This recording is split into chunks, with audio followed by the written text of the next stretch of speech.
अस्सलाम वालेकुम एवरीवन। आज का हमारा टॉपिक है बॉइलिंग पॉइंट। इससे पहले हम दो टॉपिक अपने कवर कर चुके हैं। उनमें एक था इवेपोरेशन और सेकंड वन वेपर प्रेशर। अब बेटा इवेपोरेशन और वेपर प्रेशर, अगर इन दोनों का कॉन्सेप्ट आपका क्लियर है तो ही आपका बॉइलिंग पॉइंट का कॉन्सेप्ट क्लियर हो सकता है। लेकिन अगर आपका इवेपोरेशन और वेपर प्रेशर का कॉन्सेप्ट क्लियर नहीं है तो फिर शायद आपको बॉइलिंग पॉइंट समझ में ना आ सके। अगर तो आप सिंपल वर्ड्स में कहें तो हम ये कह सकते हैं कि बॉइलिंग पॉइंट वो टेम्परेचर है जिस पे कोई भी लिक्विड बॉयल होना स्टार्ट हो जाएगा। लेकिन आखिर अब एक लिक्विड बॉइलिंग स्टार्ट करेगा कैसे? लेट्स सपोज हम एग्जांपल से कोट करते हैं। हमारे पास एक पॉट है जिसमें वाटर है, ठीक है। इस पॉट को हमने आर्टिफिशियल किसी भी सोर्स के थ्रू हीट अप करना स्टार्ट किया। अब आपको पता है कि जो लिक्विड के मॉलिक्यूल्स हैं जैसे जैसे हीट एब्जॉर्ब करते जाएंगे,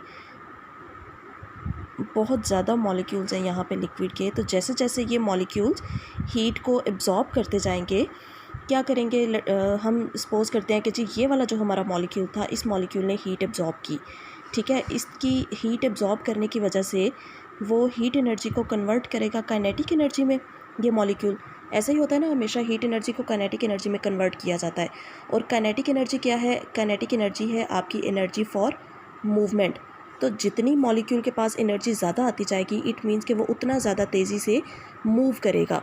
अब अगर इस पार्टिकल ने एनर्जी एब्जॉर्ब कर ली, हीट एनर्जी एब्जॉर्ब की, उसको काइनेटिक एनर्जी में कन्वर्ट किया, तो ये पार्टिकल तेज़ी से मूव करना शुरू कर देगा। इसकी मूवमेंट की वजह से ये वाइब्रेट करेगा, आगे पीछे कोलाइड करेगा। अब इस मॉलिक्यूल ने इसके साथ कोलाइड किया, उसने क्या किया, अपनी एनर्जी इसको ट्रांसफ़र कर दी।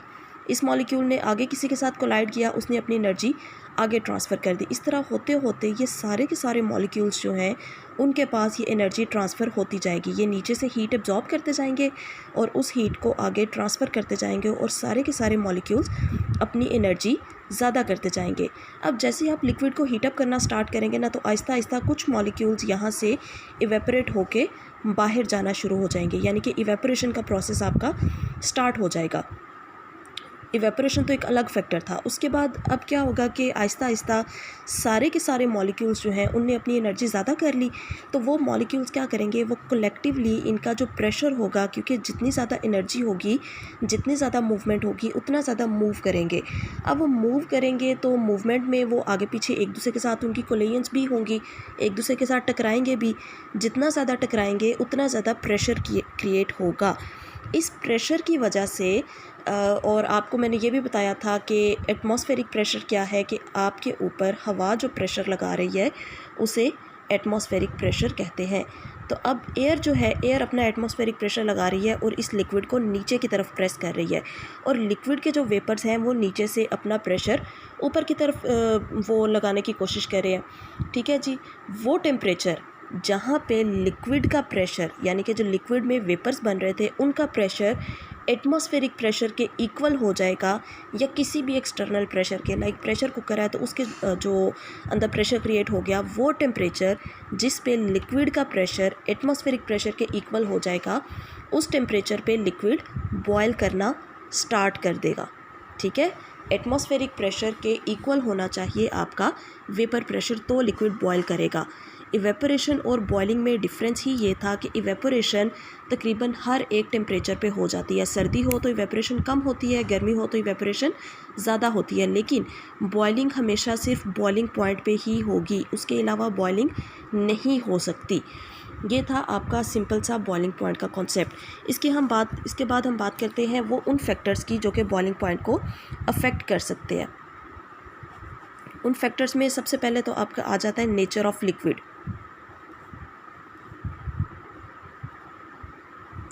ये सबसे पहला फैक्टर है जो कि आपके बॉइलिंग पॉइंट को अफेक्ट कर सकता है।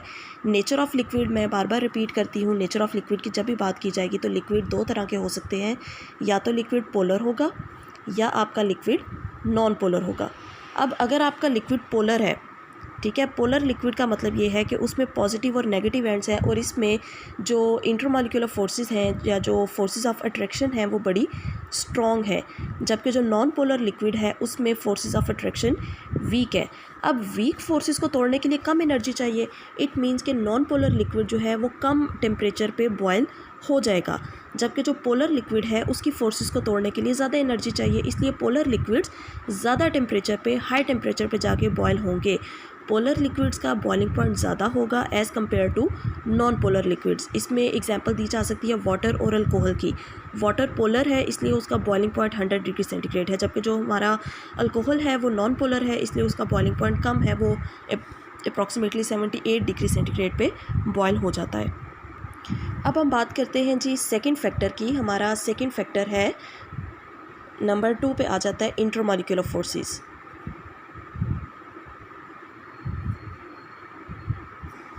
अब इंटरमॉलिक्यूलर फोर्सेस क्या है कि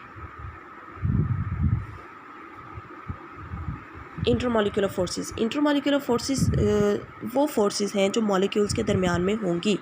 अगर किसी लिक्विड में इंटरमॉलिक्यूलर फोर्सेस स्ट्रॉन्ग होंगी तो उनको तोड़ने के लिए ज़्यादा एनर्जी चाहिए, इसलिए बॉइलिंग पॉइंट ज़्यादा हो जाएगा। लेकिन अगर किसी लिक्विड में इंटरमॉलिक्यूलर फोर्सेस वीक होंगी तो बॉइलिंग पॉइंट कम हो जाएगा। और तीसरा फैक्टर जो आपके बॉइलिंग पॉइंट को अफेक्ट करता है वो है आपका एक्सटर्नल प्रेशर। अब एक्सटर्नल प्रेशर का मतलब ये है वो प्रेशर जो कि बाहर से लग रहा है, लाइक या तो एटमॉस्फेरिक प्रेशर है या बाहर जो भी चीज़ है। अगर प्रेशर कुकर की आप बात करते हैं, देखो इस किस्म का कुछ समथिंग लाइक दिस, कुछ ऐसा होगा प्रेशर कुकर। तो अब प्रेशर कुकर में लिक्विड तो यहाँ तक आपने फिल किया हुआ है ना, ये ऊपर तो सारी की सारी एयर है, तो ये वाला जो प्रेशर है ना, ये जितना एयर का प्रेशर है ये एक्सटर्नल प्रेशर है, ठीक है, या फिर ये एटमॉस्फेरिक प्रेशर है। तो तीसरा फैक्टर जो है वो है हमारा एक्सटर्नल प्रेशर। जितना एक्सटर्नल प्रेशर ज़्यादा होता चला जाएगा आपका बॉइलिंग पॉइंट उतना ज़्यादा होगा, क्योंकि बॉइलिंग पॉइंट क्या था कि वो टेम्परेचर जिस पे लिक्विड का प्रेशर एक्सटर्नल प्रेशर के इक्वल हो जाएगा।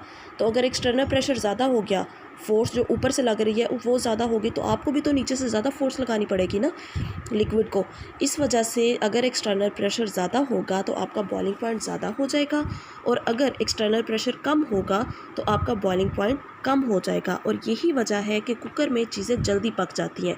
क्यों जल्दी कुक हो जाती हैं? देखो बेटा, जैसे ही आपने यहाँ पे इसको चूल्हे पे रखा और आग जलाई ना प्रेशर कुकर में, अब यहाँ पे पहले तो हवा का नॉर्मल प्रेशर वो था, कुकर बंद कर दिया, नॉर्मल प्रेशर था जो कि है 1 टॉर के इक्वल, ठीक है, कुकर के अंदर, या फिर 760 मिलीमीटर मरकरी, ये आपका नॉर्मल एटमॉस्फेरिक प्रेशर था। पहले तो जी आपका इतना प्रेशर था कुकर के अंदर, लेकिन with the passage of time जैसे जैसे यहाँ पे इवेपोरेशन स्टार्ट हो जाएगी, उस इवेपोरेशन की वजह से ये जो वेपर्स बनेंगे ना, फिर उनका भी प्रेशर होगा, और ये प्रेशर ज़्यादा होता जाएगा एक्सटर्नल प्रेशर। तो उस प्रेशर को कंपनसेट करने के लिए लिक्विड का बॉइलिंग पॉइंट ज़्यादा हो जाएगा, यानी लिक्विड को अब ज़्यादा हीट एब्जॉर्ब करनी पड़ेगी। तो जो भी चीज़ आपने पकाने के लिए रखी है उसको तो एक्चुअली हीट चाहिए। आप ख़ुद सोच लें कि अगर एक चीज़ 100 डिग्री सेंटीग्रेड गर्म पानी में आपने डाली हुई है और दूसरी तरफ वही चीज़ आपने 107 डिग्री सेंटीग्रेड वाले पानी में डाली है, तो जो पानी ज़्यादा गर्म है उसमें ज़्यादा जल्दी कुक होगी ना। तो जब प्रेशर कुकर में लिक्विड का बॉइलिंग पॉइंट ज़्यादा हो जाएगा तो चीज़ बहुत जल्दी पक जाएगी। यही रीज़न है कि प्रेशर कुकर में चीज़ें जल्दी पक जाती हैं, क्योंकि वहाँ पे एक्सटर्नल प्रेशर ज़्यादा होगा और लिक्विड का बॉइलिंग पॉइंट भी ज़्यादा हो जाएगा।